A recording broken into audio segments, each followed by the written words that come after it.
This is not a drill. You can get the new iPhone 16e with Apple Intelligence for just $49.99 when you switch to Boost Mobile. Wait, that's the actual fire alarm. We need to go. Visit your nearest Boost Mobile store for full offer details. Apple Intelligence requires iOS 18.1 or later. Restrictions apply. This is Auditory Anthology, a podcast featuring the best sci-fi short fiction. I'm your curator, Keith Conrad. We release new stories every Tuesday and Thursday. If you like what you hear, I hope you'll take the time to rate and review our show on your podcast player of choice. And be sure to recommend it to a friend. That'll help us grow the podcast and continue to share these stories with you each and every week. If you have a story you'd like to contribute to the series, you can visit submissions.soundconceptmedia.com or just follow the link in the show notes. You can also support the show by subscribing to our new Substack at auditoryanthology.substack.com. By becoming a paid subscriber, you'll help keep the stories coming. You'll also get every episode completely commercial-free, and you can now vote on which story will feature in the upcoming episodes. This week's story is A Matter of Ethics by Russ Winterbotham. A staid chemistry teacher's quiet life is completely upended when a beautiful, scantily clad alien woman from the Pleiades, on a mission to catalog Earth's primitive social customs, invites herself to live with him just as his big career break arrives.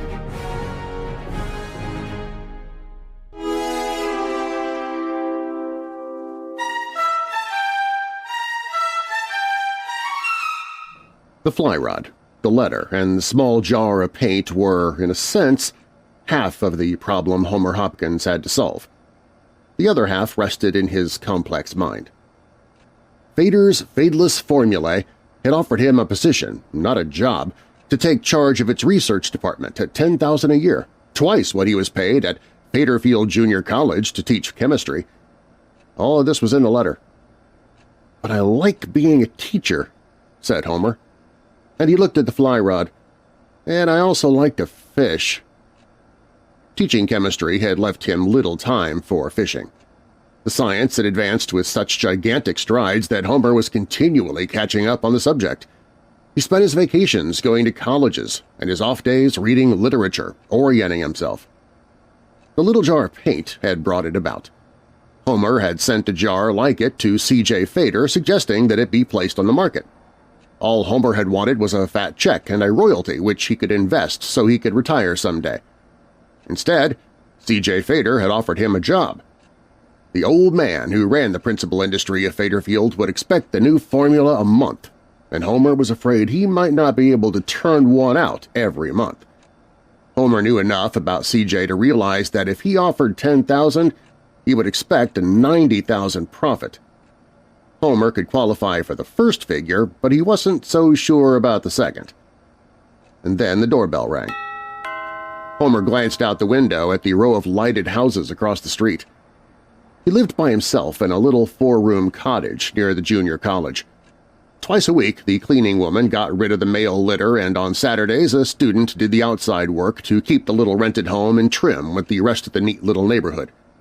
Homer managed by himself the rest of the time. Whoever was at the door was not in line with the window. Callers were not infrequent. There were 3 other bachelor males in the chemistry department who dropped in occasionally, and some of the neighbors came over from time to time, usually to borrow a book. Students sometimes came to see him, especially when their grades were low. Homer opened the door. It was not a bachelor friend. It was not a neighbor. It was not a student.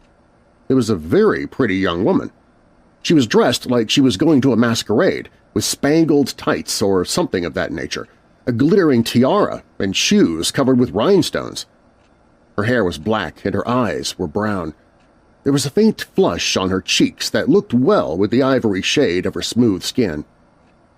Without being invited, she stepped past Homer and into the house. She looked around, from floor to the ceiling. She strode across the room and sank down on Homer's overstuffed divan. "I like this place," she said. "Do you want to move, or will you share it with me?" Homer laughed nervously. I beg your pardon?" "What for? You didn't do anything." I meant I misunderstood you," Homer said. "I thought you suggested taking my house away from me." "I didn't," said the young woman. "If you want to stay, it's all right with me. I'll only be here a few days. The place is much too large for one person." Homer's jaw dropped. He closed his mouth and bobbed his Adam's apple a couple of times. But he was beyond words.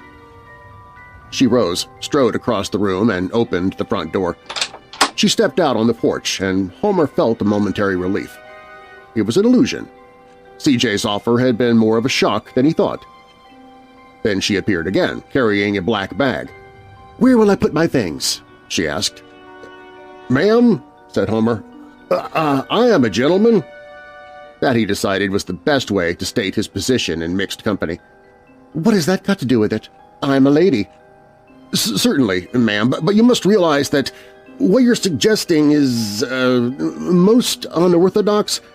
I don't propose to turn my house over to you with or without company, even if—" Homer clamped his jaw shut, for he almost said that the offer was attractive. How could he have said such a thing? He'd hardly known this woman for a full minute.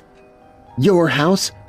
I'll admit your arms and legs are yours, and so no doubt is your hair, your teeth, your eyes, and your ears, but how can you say this house is yours?" Homer looked at the girl. She spoke perfect English, although now that he noticed there was just a slight accent. She had something of an Italian grace, French fire, and the wholesome heartiness of Scandinavian in her. And yet she was different. "It is my private property," said Homer. "I'll admit I do not own it, but I rent it. I have a year's lease." "When I studied your customs and manners, I must have overlooked a few things," she said, "but I can't see how you can own a dwelling." Homer was horrified. Undoubtedly, she was from behind the Iron Curtain. "This is America, ma'am," he said stiffly. "I thought this was Earth," she said. Again, Homer's jaw dropped, as if he had not heard correctly. Do you mean that you're from some other place?" His voice supplied capitals. "I am assuredly not of this planet," she said. "I'm Quaylith of Planet 12, Star 10, Pleiades." Her smile was pleasant, too, Homer observed. "I learned your language by telepathy, but unfortunately I didn't go deeply into your economics and social customs." Homer decided she must have tuned in on Russia. Then he realized that English is not usually spoken there, so he assumed she had listened to some subversives somewhere. If she was from the Pleiades, more than likely she was a spy. "Do you think the revolution will come during our lifetime?" he asked. "There is a revolution every 24 hours on this planet," she smiled. "On my planet, the revolution is 26 hours. Your hours." This was a joke, Homer decided. A student trick, extremely in bad taste, especially since it entailed a girl to expose herself in such a costume. I hope you didn't park your spaceship by a fire plug," he said sarcastically. "Fire plug. I missed that when I learned your language. Something electrical, no doubt? But if you mean my space shuttle, it is in a desolate area south of here." She pointed in the direction of the Cambridge Manor Country Club. "We know that spaceships have a disturbing effect on primitive races such as yours." In spite of Homer's determination not to believe this girl, he felt an admiration in the way she played her role. He wondered if there was really a spaceship on the golf course. It would certainly have a disturbing effect on early morning golfers. Good heavens, C.J. Fader belonged to Cambridge Manor. "Miss Quaylith," Homer said, "your being here presents problems, whether or not you are from the Pleiades. You must understand that this isn't the proper thing to do." Homer glanced toward the window and quickly moved over to the Venetian blinds, which he turned downward, just in case one of the neighbors looked in. I must sit down and think a moment, then we'll decide what must be done." "I know what I'm going to do," said Quaylith, "so you decide what you're going to do." Homer had a bottle of bourbon in his kitchen cabinet. The Board of Trustees at Faderfield Junior College frowned on faculty drinking of any sort, and of course alcoholic beverages were forbidden on the campus under strictest penalties – expulsion for a student, dismissal for an instructor. But Homer was extremely moderate, and there were times when he felt that whiskey had a respectable place in the scheme of things. He poured himself a drink, after offering one to Miss Quaylith. She declined. "I must be careful what I eat and drink on strange planets," she said. "A wise forethought," Homer said with a nod. He mixed the whiskey with tap water, dropped in an ice cube and began sipping it as he sat in a straight-backed chair opposite her.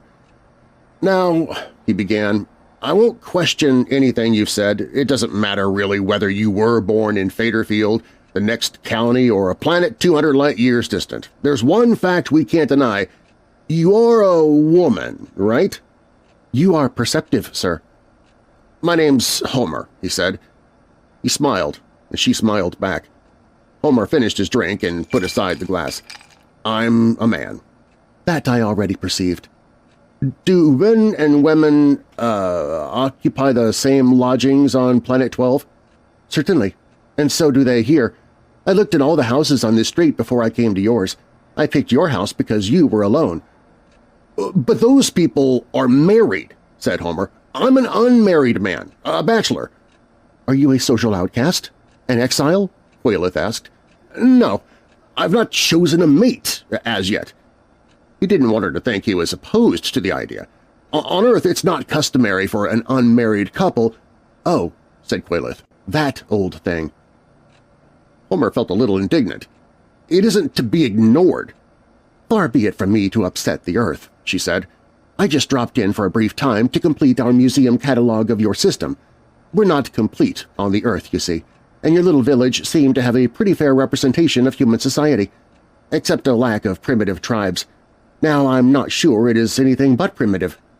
"We are civilized," said Homer, "highly civilized. We have a certain moral code, and your being with me jeopardizes my position in respect to that code." He paused. "If anyone saw you here, I'd be disgraced. I couldn't face my fellow citizens." He added mentally that he wouldn't get that job with Fader's fatalist formula if he wanted it. "Is that why you closed the blinds?" Homer nodded. "It would seem to me to be worse if people knew I was here and didn't see us," she said. "But I'm new to your planet and I still have a problem. Where will I stay?" Homer thought quickly.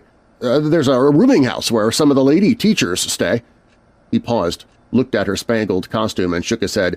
"But your clothes wouldn't be understood. They'd think you were a burlesque queen." "A burlesque queen?" Another thing you'd never understand," said Homer. "If I could find the proper clothes, I could say you were a cousin from Des Moines." "What is a cousin from Des Moines?" Homer shook his head. "You'd give away the show." "Why don't you say I'm from another planet?" "No one would believe it. In fact, I'm not sure I believe it myself." "If Earthlings won't believe the truth, why not let me stay here? No one would believe I did." "You don't understand," Homer groaned.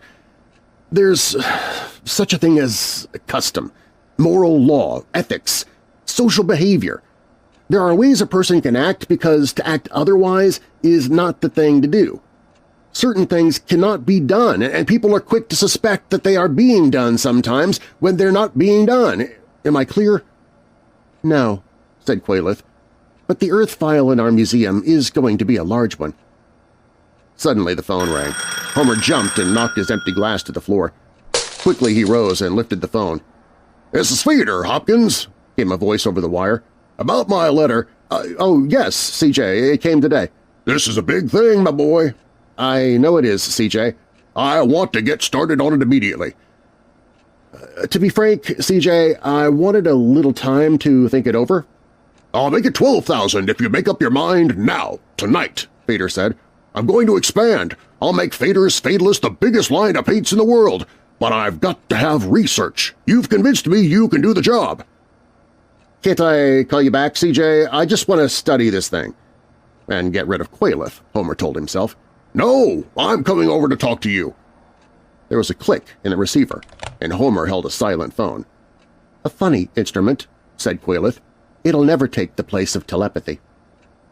Homer put the phone back in its cradle and picked up the empty liquor glass. He took it to the kitchen. It wasn't the first thing he had to do, but CJ might not approve, so Homer had to get it out of sight. He closed the kitchen cabinet door so the whiskey was out of sight. Then he went to the living room and saw that Quayleth was unpacking her bag. Homer could see the spangles of garments like the one she wore. She was setting out small boxes which looked a great deal like boxes of things that women always carry – perfume, cosmetics, and so on. No, no, no!" Homer shouted. "You mustn't unpack your bag! CJ will be here any minute!" I was here first, said Quayleth. Listen, Quayleth, said Homer. On your planet there must be certain rules of conduct that may seem outlandish when considered alone, but have very good reason for being when you consider them in the light of other facts. Oh, yes, said Quayleth. One should always wear a telepathy helmet when he's keeping a secret. Homer took Quayleth by the arm, led her to the divan, and sat down beside her. Quickly and pointedly he told her about Fader's fadeless formulae and the opportunity that faced him, and he gave her the facts of life. The only drawback is that old skinflint Fader himself, Homer explained. As I'm fixed now, I have a pleasant job. The dean's nice and easygoing, I get along fine, and I like my work. Fader will pay me twice as much, but he'll be breathing down my neck every minute, making sure he's making a 90% profit on everything I do. You don't know whether to take a job in which you'll be unhappy, but which can give you what you want, or to stay on a job where you'll be happy but poor. Is that it? Quayleth looked at him with a curious expression in her eyes. That's it, said Homer. The front doorbell rang, and Homer realized he'd spent more time explaining to Quayleth than he should have spent. He jumped to his feet. His arms swept up the boxes and piled them into the bag. He lifted the bag and ran to the kitchen. "Hide, Quayleth! Hide, quickly! In the bedroom, and close the door!" he said. He thrust the bag in the broom closet off the kitchen.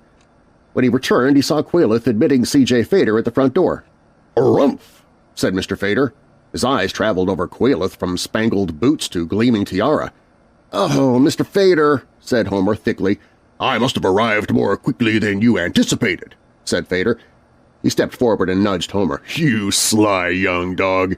"It's not what you think, C.J.," said Homer. "I haven't said a word about what I thought," said Fader.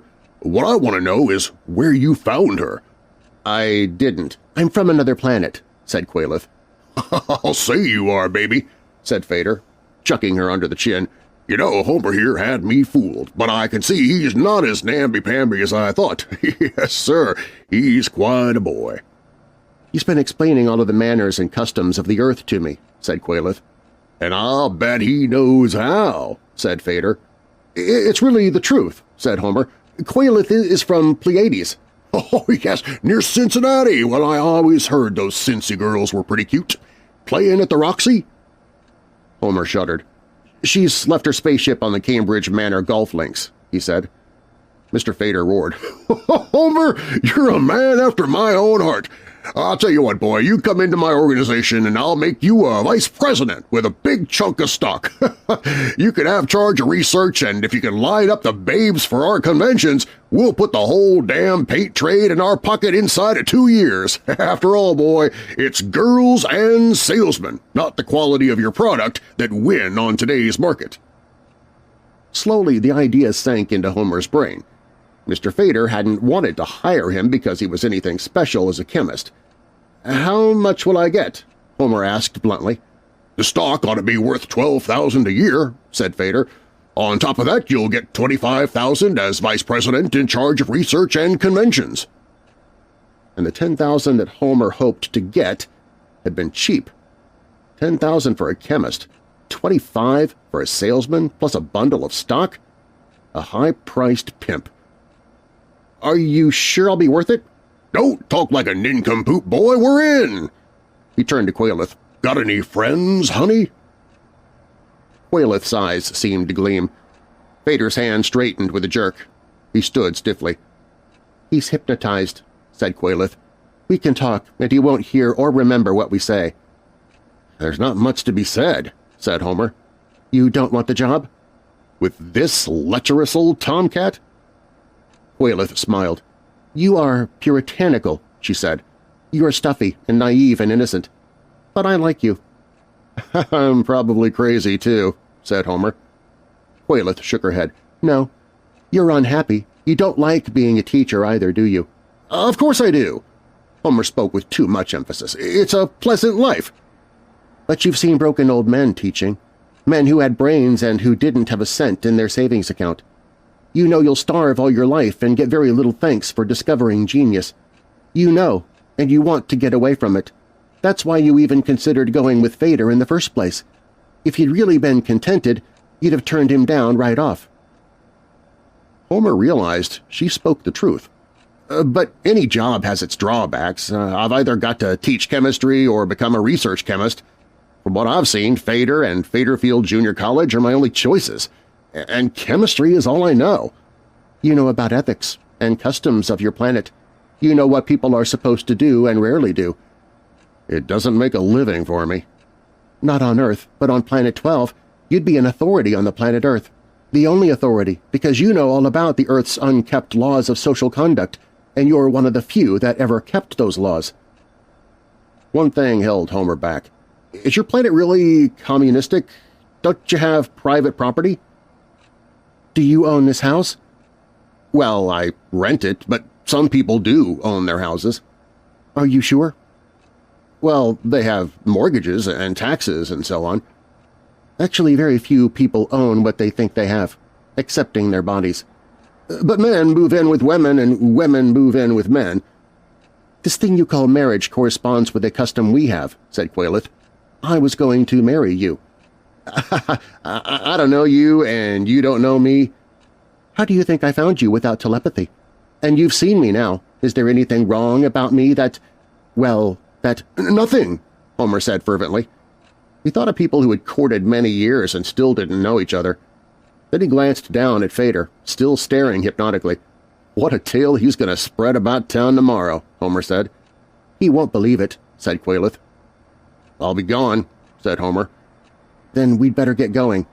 You can work on the Earth file on the trip to the Pleiades. Says you, said Homer. He got her bag from the broom closet, and as an afterthought he picked up his rod and tackle. Maybe he'd get some fishing done on Planet 12, among other things.